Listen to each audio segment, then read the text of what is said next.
లేడు. అయితే ఆ మూడ్ స్టడీ చేయటం కోసం మాత్రమే వచ్చారు. అంతకు మించి వేరే తృణమూల్ కాంగ్రెస్, అన్నా డిఎంకే, అలాగే ఆప్, ఉద్ధవ్ ఠాక్రే, శివసేన, అవును, వీళ్ళందరూ వచ్చి కలిశారు. అందులో అఖిలేష్ యాదవ్ ఒక్కడే ప్రామినెంట్ కనిపిస్తున్న ఫిగర్. నిజానికి సీరియస్ గా ఉంటే కనుక డిఎంకే కూడా రావాల్సింది కదా, రాలేదు. ఒకవేళ సీరియస్ గా దీన్ని హైలైట్ చేయాలి అనుకుని ఉంటే నేరుగా రాహుల్ గాంధీ గారే ఒక విజిట్ చేసేవాడు. కానీ అటువంటి ఛాయలు కనిపించలేదు. మనం దీన్ని వదిలేయొద్దు, పట్టించుకోవడం లేదు అనే ఇంప్రెషన్ ఇవ్వకుండా మనం పట్టించుకున్నట్టుగానే కనిపిద్దాం, అలాగే అతని ధోరణి ఏమిటనేది తెలుసుకుందాం అనే పద్ధతిలోనే వచ్చారు వీళ్ళందరూ. దాన్ని వీళ్ళు రకరకాలుగా ప్రమోట్ చేసుకుంటున్నారు. అయితే విచిత్రంగా ఈ ధర్నా దగ్గరికి ఎన్డీఏ నుంచి ఎవరు కనిపించారు అనేది ఎక్కడా మనకి లేదు, నో రిప్రజెంటేషన్. అదొక విచిత్రం. ఈయనేమో ఎన్డీఏకి అనుకూలంగా వ్యవహరిస్తూ వస్తున్నాడు. పార్లమెంట్లో ఆయన నలుగురు ఎంపీలు వ్యవహరించిన తీరు ఇవన్నీ. కాబట్టి ఈరోజు రేపు కూడా అక్కడే ఉంటాడు ఆయన. ఈరోజు కలిసే అవకాశం ఉందా సోనియా గాంధీ గారిని? అలాంటి స్పెక్యులేషన్ వస్తుంది. ఈ నిర్ణయం తీసుకున్నందుకు విజయసాయి రెడ్డి గారు తీవ్రంగా ఆగ్రహించి నేను ఎన్డీఏతో బీజేపీతో వెళ్తా అని చెప్పి ఆయన కూడా అమిత్ షా గారి అపాయింట్మెంట్ అడిగారట. అది నిన్న నుంచి నేషనల్ మీడియా హోరెత్ చూపిస్తుంది. ఆల్మోస్ట్ అమిత్ షా విజయసాయి రెడ్డికి అపాయింట్మెంట్ ఇచ్చేసినట్టుగా కూడా ప్రచారం జరుగుతోంది. అయితే ఈయన ప్రతిపక్ష నాయకుల్ని అందరినీ కలుద్దాము అనుకోవడం మంచిదే. అది ఎవరు ఆక్షేపణ తెలియజేయనక్కర్లేదు. దానికి అందరినీ కలిసి జాతీయ స్థాయిలో ఈ విషయాన్ని చెప్పి వచ్చి ఇక్కడ ఆయన చేయవలసినటువంటి పని చాలా ఉంది. ఆయన తిరిగి ఆంధ్రప్రదేశ్ వచ్చి, ఆయన కార్యక్షేత్రం ఆంధ్రప్రదేశ్, అక్కడ కదా ఆయన చేయవలసింది ఉద్యమం.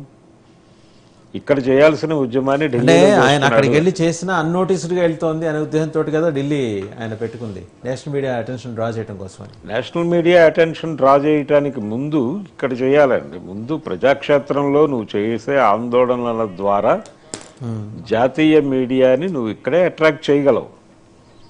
తర్వాత ఇప్పుడు ఢిల్లీ వెళ్ళిన తర్వాత ఆయనకు దొరికింది ఏమిటి? మైలేజీ. ఎన్డీటీవీలో ఒక చిన్న ఇంటర్వ్యూ చేశారు వాళ్ళు.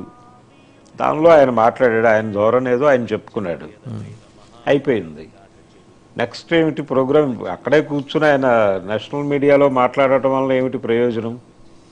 ప్రజాక్షేత్రంలో ఉండి ఇక్కడ కార్యకర్తల్ని కలుపుకుని వెళ్ళటం కదా కావాల్సింది.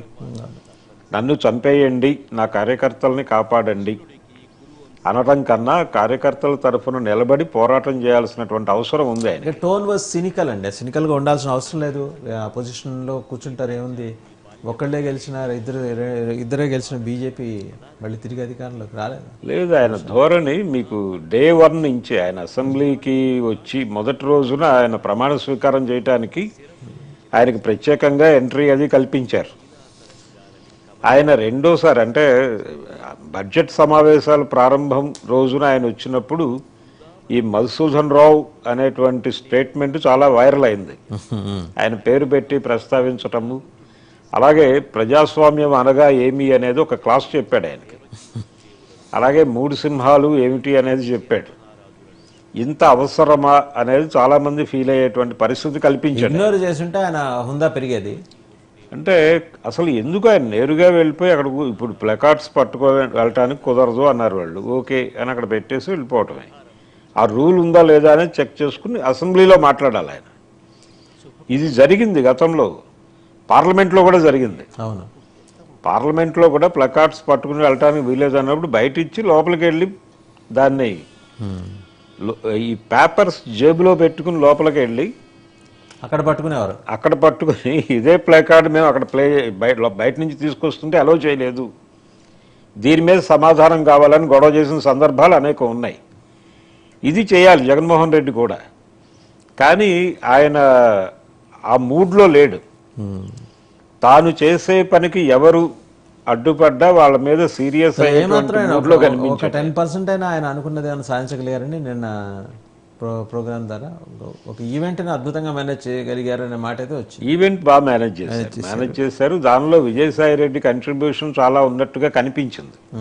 అంటే ఆ కార్యక్రమానికి వచ్చినటువంటి నాయకులందరినీ ఆయనే ఇన్వైట్ చేసి పర్సనల్గా అక్కడికి వచ్చేటువంటి పరిస్థితి కల్పించినట్టుగా ఆ మొత్తం డిజైన్ విజయసాయి రెడ్డి చేతుల మీదుగా జరిగినట్టుగా కనిపించింది.